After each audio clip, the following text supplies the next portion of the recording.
ukuthi uJesu wabethela. UJesu akazalwanga ngendlela enormali, ukuzalwa kwakhe kwabikezelwa. No Shembe, that's what I heard. So kwabikezelwa la.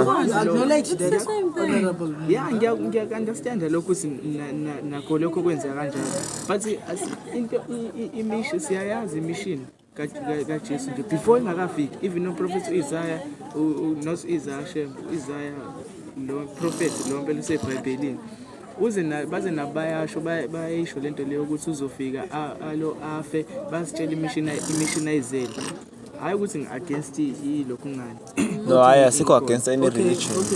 No, into esengifuna ukuyizwa mina ile ukuthi uthe ubhuti ngala before ufika wona usitshela ukuthi ubhuti uShembe is not God, ungumprofeti kaNkulunkulu. Then wena mawufika uthona uNkulunkulu yedwa. uNkulunkulu bani? Ngathi mina uba wathi wena uShembe. The thing is, kufana noJesu. uShembe uNkulunkulu wabantu abamnyama wesizwe simnyama. He was sent la ukuthi alide abantu abamnyama. Oh, he was sent. Yes. Kusho ukuthi he is not God. He is God kuthina. Because siyabona imangaliso azenzayo. Angithi uthi he was sent. God. He was sent.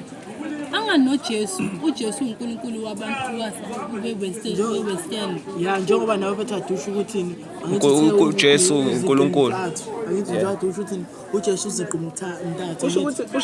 Kusho ukuthi ke leli verse engikhuluma ngalo mina lele athi khona uJesu uma sefile umoya ongcwele phezulu kwenu ukuba ngufakazi bami eJudiya lonke eSamaria eJerusalem kuze kube sigcina umhlaba. Kusho ukuthi apply phela la maniveza ukuthi uJesu uNkulunkulu wabantu. Okay, ngicela ukuyilo kuyikhandela indaba iphuma kancane.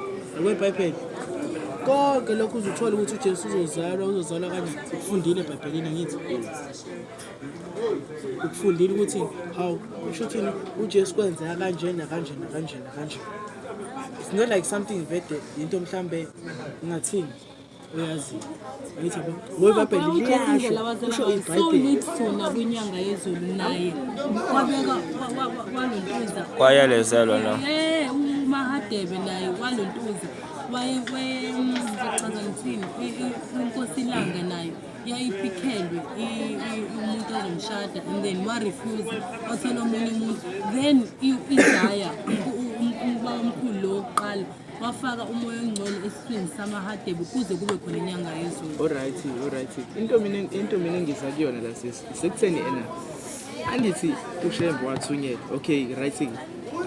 Ake ngiyivume ngingayivumi le uNkulunkulu ukuthi okay nje no nalamanye ama-disciples nawo ayihanjiswa ezweni eyithize ukuthi bayitrain over uJesu. Babela ngoba abantu abahamba noJesu vele.